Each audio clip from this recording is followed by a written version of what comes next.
I think just the general idea of this video is you need to be very clear. If you're not, somebody else is interpreting it, whether it's the heirs or the courts. Trust can be a great asset to hold all of that and have one managing entity.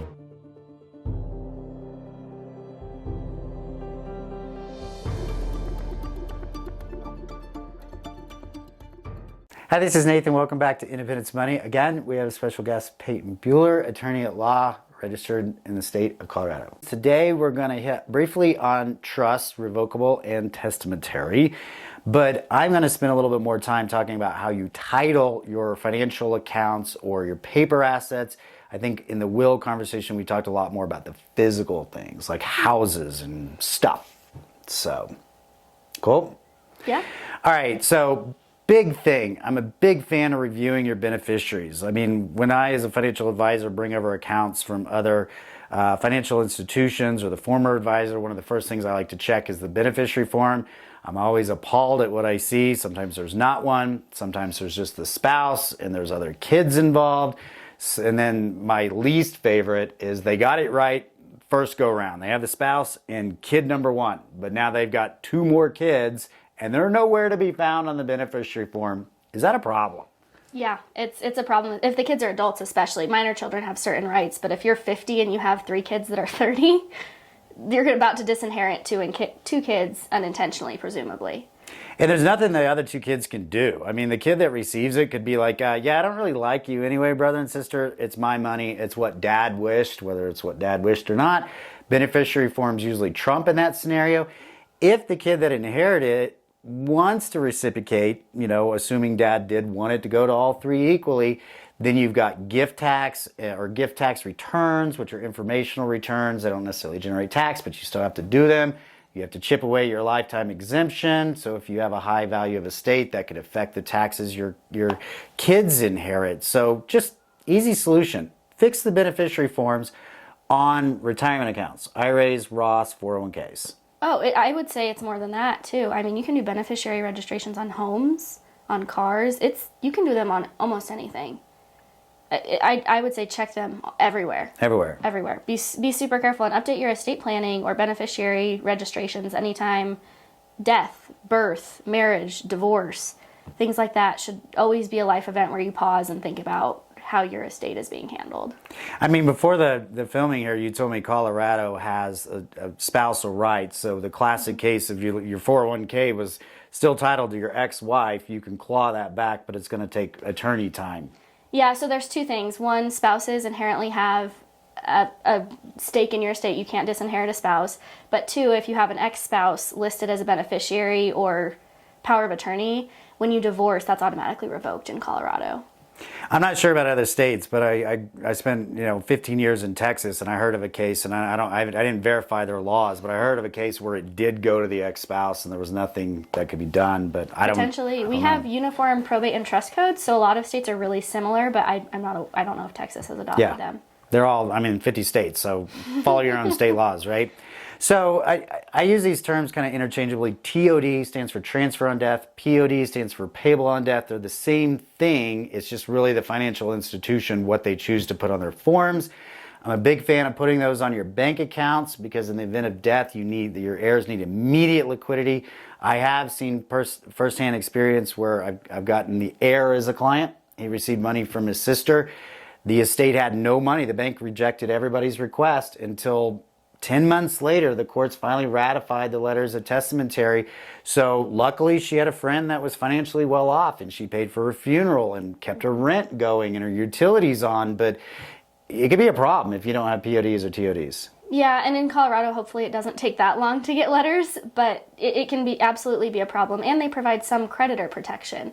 Creditors can absolutely claw them back if you have an aggressive creditor that's owed money from the estate. But for the most part, it's hard to trace. It's hard for people to see. Big banks aren't looking for it, things like that.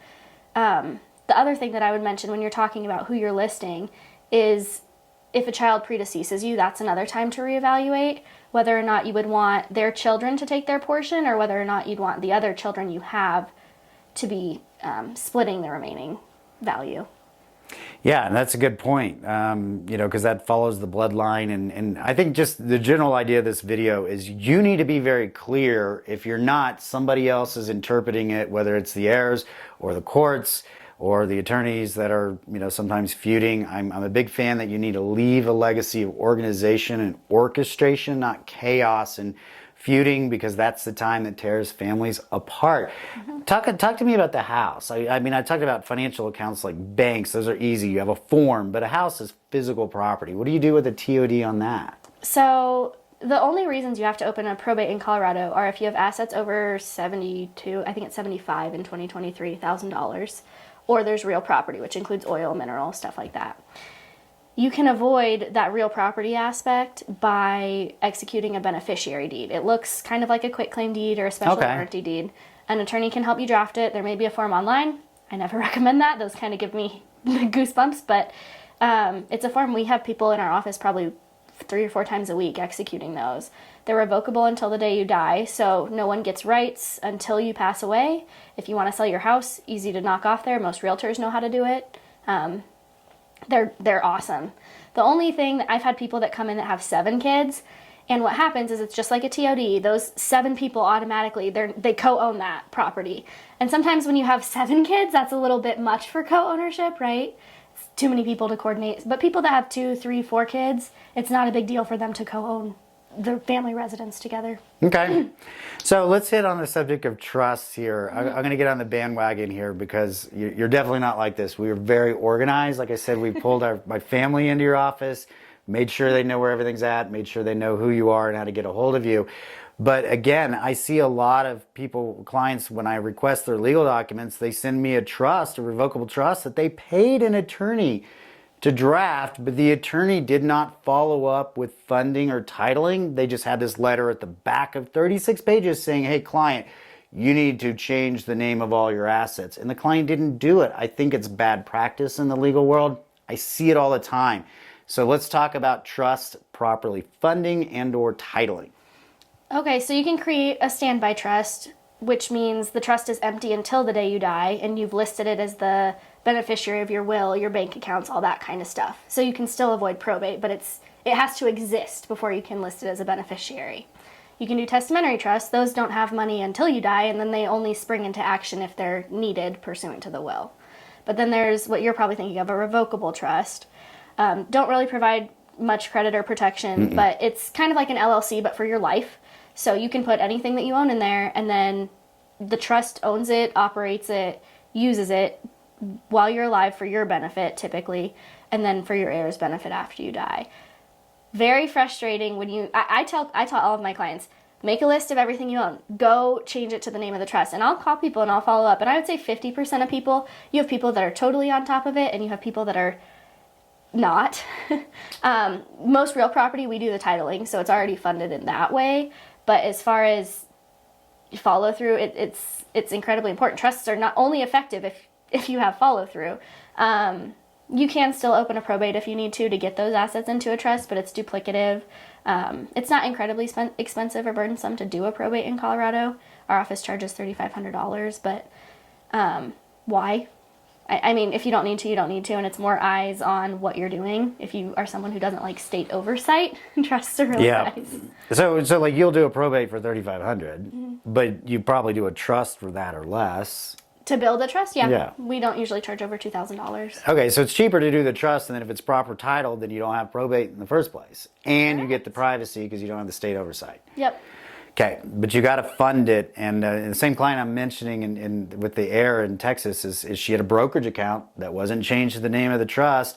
It's in the market, and the broker or the heir could not place any trade orders for over 10 months in a declining market. It was not a good situation. It was painful. Yeah, you either have to fund it or you have to list it as a beneficiary. Okay. One or the other. Otherwise, you're opening a probate if your assets are worth more than $70,000. Okay, and I think you can make the advocacy, or I mean, I don't want to, assume this is your recommendation, but my recommendation is if you have minor children, that's a big clause for a trust because a minor can't inherit property, so it goes to a guardian. And the guardian technically has fiduciary duty, but they're still a person. You don't know what they're doing. where a trust, you can, appoint the trustee. It's not ambiguous who the guardian is. Yeah, so it would be a guardian managing their money for them. It's not necessarily that it goes into the guardian's name. Totally right. Usually we're doing testamentary trust in that situation because you only want a trust if they're still a minor when you die. And otherwise, people, if your kids die in their 30, you want it to go outright and you don't want them to be burdened with this extra entity of the trust. Mm-hmm. So that's where we see people having trusts that are, if we die before our kids are adults. Interesting. Yeah, and if the kid is an adult and it's tied up in a revocable trust, then it becomes an irrevocable trust, gets its own tax ID number, and follows irrevocable tax laws, which the tax code there ramps up real quick. I think at like $12,000, it jumps up into the 22% bracket or so. Yeah, it gets high fast, but they don't become irrevocable until you pass. So during your lifetime, there's not very many drawbacks to a revocable trust. You're right. The taxes pass through as if it's just owned personally. But something to keep in mind if you have minor kids or adult children on how you keep that stuff organized. So, yeah. Any closing thoughts when it comes to trusts? They're great if you use them right. Okay. They have a lot of benefits, especially if you're someone who has, like, I make fun of Nathan because you have like a ton of LLCs and you have property here and property there. Trust can be a great asset to hold all of that and have one managing entity. You see a lot of people when they die that I'm the PR for an estate right now. Our firm is, and I'm tracking down water rights in North Dakota and mineral rights in South Dakota. And it would be so much easier if this wasn't a trust. Okay, good to know. So, I mean, mentioning LLCs, you've helped me set up to where I have the LLCs that own investment property, have a successor managing member in the case that both managing members are deceased, and that's the trust. Everything flows into the trust. My advantage there is if I want to make changes to the trust or the ultimate benefactors of the trust, I make it in one spot, but I don't have to go change forms on every financial or LLC account I have. Yep, so we have beneficiary registrations for your LLCs. So your ownership interest passes to whomever. Right now yours is the trust. And then your trust you can change the beneficiaries on, and it's just one place. But you can do that, and it allows anyone to step into your shoes. I just did that. I just saw it work. For the first time, I got to do someone's estate planning, and then they passed away, which is unfortunate. But Aww. I got to see it in action, and it was such a smooth transition. Right. It was awesome to see. Yeah, I mean, I've seen clients that have passed where they have it well done, and we didn't even need the lawyer. Yeah. I mean, it just all flowed real simple. That's optimal. Yeah, that's ideal. Not what I usually deal with. Spend the money up front so you don't have to spend it later, I think is the idea here. So, yeah. All right, well, thanks for joining us, Payton, and I appreciate y'all's comments and shares, and y'all take care.